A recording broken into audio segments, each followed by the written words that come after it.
हाय तर चला मित्रांनो, आजच्या आपल्या शिवराज खोडके युट्यूब चॅनलवर आपलं स्वागत आहे।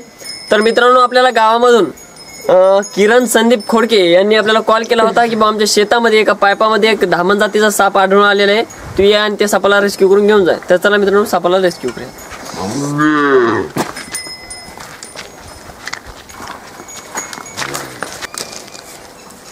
यावर इकडे सोडा।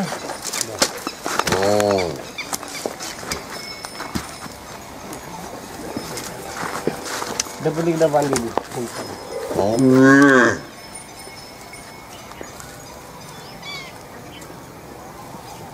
खाली गेली आहे का? हो, खाली गेली का? आपण घालून नाही थोडी टमाटर क्या करें।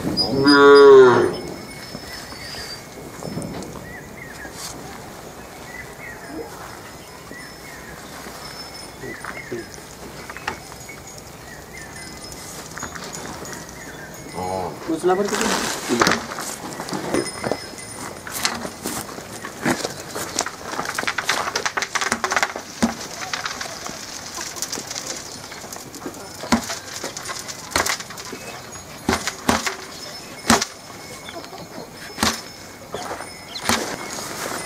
बोला इकडे लागून दे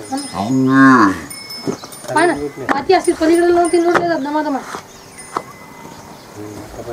काय झालं असं काय लागलं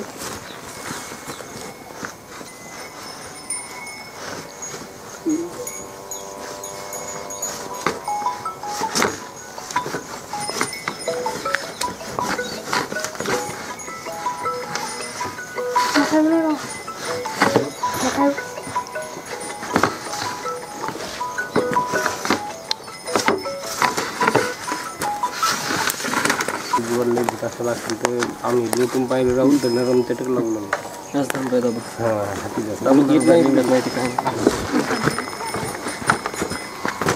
आली होती खराब इकडे का इकडे पाहिजे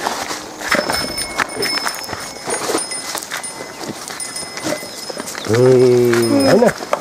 हो हो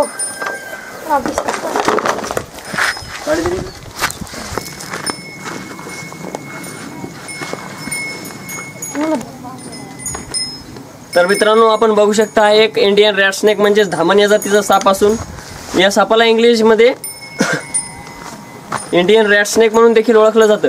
आणि हा साप पूर्णपणे बिनविषारी असून या साप चावल्याच्या नंतर कुठल्याही प्रकारची ट्रीटमेंट वगैरे घ्यायची आवश्यकता नाही, फक्त एक टीटी 0.5 cc इंजेक्शन घ्यावं लागते, जेणेकरून धनुरात वगैरे होणार नाही।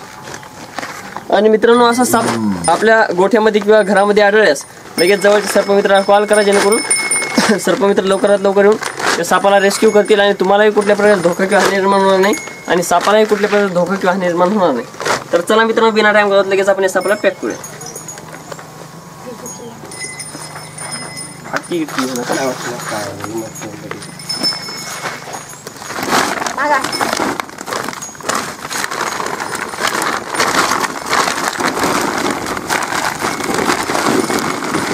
बांधू पडील दोन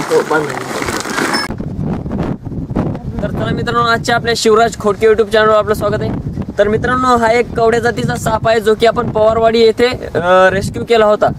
त्यानंतर मित्रांनो, हा एक रसेल वायपर म्हणजे फणस जातीचा साप आहे जो की आपण समाधान काळे शेगाव खोडके येथे रेस्क्यू केला होता। त्याच्यानंतर मित्रांनो, हा एक रॅट स्नेक म्हणजे धामण जातीचा साप आहे, हा आपण शेगाव खोडके येथे सुनील खोडके यांच्या शेतामध्ये रेस्क्यू केला होता। तर मित्रांनो, धामण हा पूर्णपणे बिनविषारी साप असून हा साप चावल्याच्या नंतर कुठल्याही प्रकारचे ट्रीटमेंट वगैरे घ्यायची आवश्यकता नाही, फक्त TT 0.5 एक इंजेक्शन घ्यावं लागते, जेणेकरून धनुरात वगैरे होणार नाही। तसेच मित्रांनो, कवड्या जातीचा हा देखील साप पूर्णपणे बिनविषारी आहे, हा साप चावल्यानंतर कुठल्या प्रकारची ट्रीटमेंट वगैरे घ्यायची आवश्यकता नाही। पण मित्रांनो, हा एक रसेल वायपर म्हणजे फणस जातीचा साप अतिशय खूपच विषारी असून या सापामध्ये हेमोटॉक्सिन नावाचं विष राहते। हा साप चावल्याच्या नंतर कुठल्याही प्रकारचं झाडफूक ओझातंत्र यामध्ये न पडता लगेच जवळच्या सरकारी हॉस्पिटलमध्ये जा, जेणेकरून डॉक्टर तुम्हाला योग्य वेळेत अँटीस्टेमिन देतील, त्यानंतर तुम्हाला कुठल्याही प्रकारचा धोका किंवा हानी निर्माण होणार नाही। आणि मित्रांनो, असे साप आपल्या घरामध्ये किंवा घराच्या आजूबाजूला किंवा गोठ्यामध्ये आढळल्यास लगेच जवळच्या सर्पमित्राला कॉल करा, जेणेकरून सर्पमित्र लवकरात लवकर येऊन त्या सापाला रेस्क्यू करतील आणि तुम्हालाही कुठल्या प्रकारचा धोका किंवा हानी निर्माण होणार नाही आणि सापांनाही कुठल्या प्रकारचा धोका किंवा हानी निर्माण होणार नाही। तर मित्रांनो, आपण बिना टाइम घालवता लगेच या सापांना इथं फॉरेस्ट विभाग निसर्गाच्या सानिध्यामध्ये आपण इथं या सापांना रिलीज करणार आहोत. चला मित्रांनो आपण व्यायाम करतो लगेच सापांना रिलीज करूया.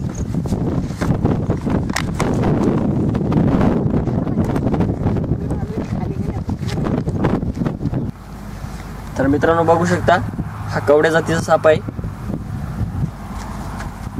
कॅमेरा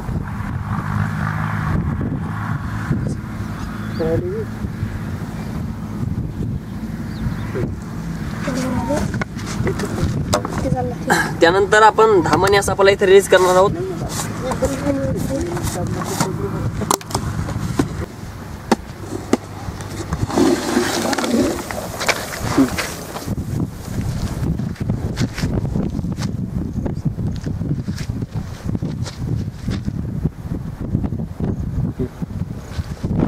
तर मित्रांनो आता आपण या परड म्हणजेच घोणस या सापाला इथे रिलीज करणार आहोत.